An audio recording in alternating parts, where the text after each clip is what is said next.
आप में से कई लोग ट्रेंड लाइन पे ट्रेड करते हैं। ये एक अच्छा बेस सेटअप है अगर आप टेक्निकली ट्रेड करते हैं तो। ट्रेंड लाइन में एक दिक्कत ये आती है कि ये फेक ब्रेकआउट या फेक ब्रेकडाउन ज़्यादा देती है। चलिए मैं इस वीडियो में ट्रेंड लाइन के बारे में कुछ बातें बताऊंगा और आपको मैं फेक ब्रेकआउट या फेक ब्रेकडाउन से बचने की कुछ तरकीबें बताऊंगा। ये सपोर्ट एंड रेजिस्टेंस ही होता है, बस एक एंगल पे रहता है। जैसे सपोर्ट एंड रेजिस्टेंस मैंने पिछले वीडियो में बताया था, 2 पॉइंट को आपको मिलाना है और तीसरे में अपने ट्रेड के लिए वेट करना है। पिछले वीडियो में हमने रेंज की बात की थी, इसमें भी रेंज होता है। अगर कोई रेंज अगर वो एंगल पे बने तो वो उसको चैनल बोलते हैं। चैनल में ट्रेड करना ठीक रहता है, लेकिन एक छोटी सी बात को आपको ध्यान में रखना, वो मैं वीडियो में आगे आपको बताऊंगा। मार्केट 3 तरीके से चलती है, ऊपर चलती है या नीचे चलती है या फिर वो साइडवेज आ जाती है। अब फॉर एग्जांपल लेते हैं, जब वो ऊपर चल रही है तो मार्केट ऊपर चलते वक्त आप 2 लोज को मिला दीजिए, अब तीसरे में ट्रेड लेने के लिए तैयार। देखिए एक चैनल का एग्जांपल लेते हैं। इस पर देखिए ये अप ट्रेंड में चैनल है, ठीक है। अब इसमें प्रॉब्लम क्या आती है ना कि आप ऊपर के साइड एक लाइन बना के रखते हैं। अब ऊपर भी एक्सपेक्ट करते हैं कि ऊपर भी इसी जगह से बाउंस ले और यहाँ से एक ट्रेड बन सकता है, लेकिन इस बात को आप ध्यान में रखिएगा कि जब भी मार्केट अप ट्रेंड में हो तो आप ऊपर वाले लाइन पे भरोसा मत, ऊपर तोड़ के निकलते चलेगी। जब मार्केट अप ट्रेंड में है तो ये ऊपर जाने के लिए ही तैयार है मार्केट, तो उस समय ऊपर से आप कोई रेजिस्टेंस इस पर लगा नहीं सकते, ये इसको तोड़ के ही निकलेगी। जैसे आप देख सकते हैं यहाँ पे तोड़ के इधर आई, यहाँ पे आई, यहाँ पे भी आ गई। अब इसमें देखिए ये अप ट्रेंड में है तो ये सपोर्ट को अच्छा रिस्पेक्ट कर, जैसे यहाँ पे, यहाँ पे, यहाँ पे, यहाँ पे। वही अगर ये डाउन ट्रेंड में रहती तो ये रेजिस्टेंस को अच्छे से रिस्पेक्ट करती, उस समय फिर उसका सपोर्ट आपके लिए कुछ काम नहीं आता, ये सपोर्ट को तोड़ते हुए नीचे जाती है। बस इतना माइंड में आप रखिए ट्रेडिंग के वक्त। चलिए कुछ एग्जांपल लेते हैं। ये एक्सिस बैंक का चार्ट है, इसमें आपको पता नहीं, आप देखिए इसको बनाते कैसे है। आपको ऐसे आप ऐसे नॉर्मल चार्ट देखिए, आपको पता नहीं चलेगा कि यहाँ बनेगा भी, कहाँ बनेगा, किस जगह पे हम लाइन ड्रॉ करें। सिंपल टेक्निक है कि आप इसको कैंडल स्टिक से हटा के लाइन चार्ट में लेके आए। अब देखिए इसको लाइन चार्ट में कन्वर्ट कर दिए। अब लाइन चार्ट में देखिए एकदम इजीली ड्रॉ हो। लाइन चार्ट सिर्फ वहां बनता है जहां प्राइस क्लोज किया।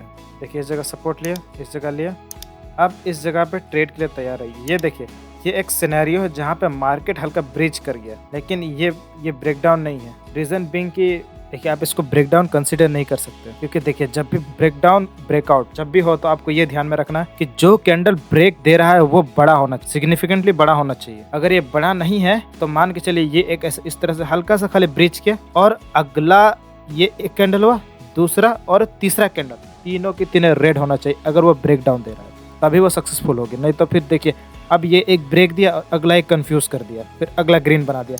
अब यहाँ पे सेलर को कॉन्फिडेंस ही नहीं आएगा कि वो यहाँ से सेल करे। चलिए अगला एग्जांपल लेते हैं बजाज फाइनेंस का। इस पे भी देखिए, इस पे भी आपको दिखेगा नहीं कि कहाँ बनना है। इसको भी लाइन चार्ट में कन्वर्ट करते हैं। पहले एकदम क्लियर कट है, आपको पता चले ये पॉइंट पे और ये पॉइंट मिला, आप यहाँ से खींच दिए, ठीक है। अब जब इस पॉइंट पे मार्केट आई, देखिए वहाँ पे क्या रेट होता है, इस पॉइंट पे क्लियरली आपको यहाँ ट्रेड मिल जाएगा। ये काइंड ऑफ 3 बार प्ले है जो कि डाउन साइड है, और प्लस एक ये ब्रेक डाउन दिया है। ये एक आपको मैं पैटर्न में कभी सिखाऊंगा आगे, मैं जब मैं पैटर्न के मैं वीडियोस बनाऊंगा उसमें आपको बताऊंगा कि ये कौन सा पैटर्न है। लेकिन ये एक डाउन ट्रेंड का यहाँ पे है, डाउन ट्रेंड पैटर्न है। सपोर्ट के पास आपको डाउन ट्रेंड पैटर्न ढूंढना, क्योंकि आप सपोर्ट से सेल करेंगे। चलिए अगला एग्जाम्पल लेते हैं भारती एयरटेल का। अब यहाँ भी देखिए, यहाँ भी दिख नहीं रहा है कुछ क्लियर, तो हम इसको भी पहले लाइन चार्ट में कन्वर्ट करेंगे। आपको क्लियरली 2 लाइन मिल गया। तीसरे पे मार्केट, अब देखिए यहाँ पे क्या रिएक्शन शो करता है। यहाँ पे हमको ढूंढना है बाइंग।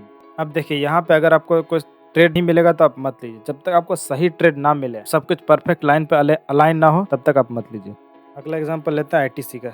इसमें भी पहले लाइन चार्ट बनाते हैं और उसके बाद सिंपल ड्रॉ कर देंगे इस पर। अब देखिए वही मैं बात कर रहा था, ये पॉइंट मिला, आप खींच दिए। अब देखिए इस जगह क्या हुआ, इस जगह ये हल्का ब्रिज कर गया लाइन पे, और अगला मतलब ये पहला, दूसरा, तीसरा कैंडल, तीनों की तरह रेड बना। ये कंफर्म करता है यहाँ पे सेलर लोग को कॉन्फिडेंस रहेगा और ये यहाँ से मार्केट को नीचे ले जाएंगे। आपको यहाँ एक ट्रेड मिलता आराम से। अगला एग्जांपल लेते हैं जेएसडब्ल्यू स्टील का, ठीक है। यहीं पे 2 पॉइंट मिल गए, इसको खींच दिए। अब देखिए इस जगह पे मार्केट बाउंस करे, यहाँ पे अब बाइंग सिग्नल ढूंढना। इस जगह पे बाइंग सिग्नल मिला, बाई कर, सिंपल है, ज़्यादा कोई रॉकेट साइंस नहीं। अब देखिए बैंक निफ्टी का ये तारीख है 13 तारीख वाली चार्ट है, ठीक है, 1 मिनट का चार्ट है। अब देखिए इस पे भी आप कंफ्यूजन होगा कि कहाँ पे ट्रेड लेना है, कहाँ पे नहीं लेना है। पहले लाइन चार्ट देखते हैं। लाइन चार्ट में ये आप क्लियर यहाँ पे ड्रॉ कर सकते हैं। इस जगह पे ये 2 पॉइंट मिला, बना, ठीक है।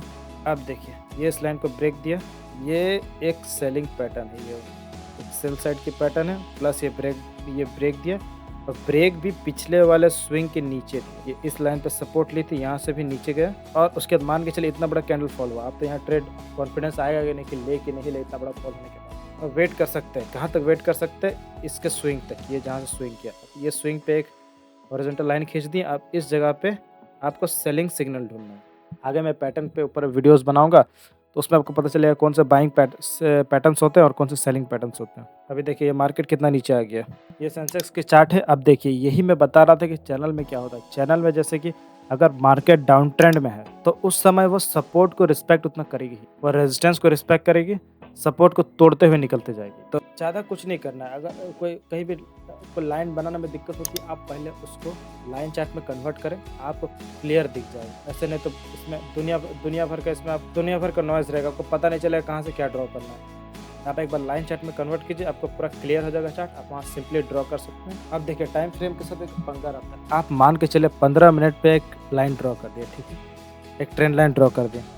वो ट्रेंड लाइन अब आप उस चार्ट को 5 मिनट में कन्वर्ट कीजिएगा तो वो ट्रेंड लाइन उस पर काम नहीं, वो ट्रेंड लाइन 15 मिनट के लिए ही रहेगा। मार्केट में 2 तरीके के ट्रेंड होते हैं, एक प्राइमरी और एक सेकेंडरी। एग्जांपल लेते हैं, जैसे देखिए इसमें प्राइमरी ये अप ट्रेंड में है, लेकिन ये एक यहाँ पे एक डाउन ट्रेंड आया। प्राइमरी ये वाली है, ये वाली प्राइमरी है, और सेकेंडरी ये सेकेंडरी है। अब देखिए कि अगर प्राइमरी अप ट्रेंड है और सेकेंडरी भी अप ट्रेंड है, आपको टारगेट बड़ा मिलेगा। अगर प्राइमरी अप ट्रेंड है, अब सेकेंडरी डाउन ट्रेंड है, अब वहाँ पे डाउन साइड में ट्रेड कीजिएगा। आप टारगेट छोटा रखिए, ज़्यादा बड़ा मत रखिए। एसएल बहुत अच्छे से मतलब मैनेज कीजिए, बहुत टाइट रखिए।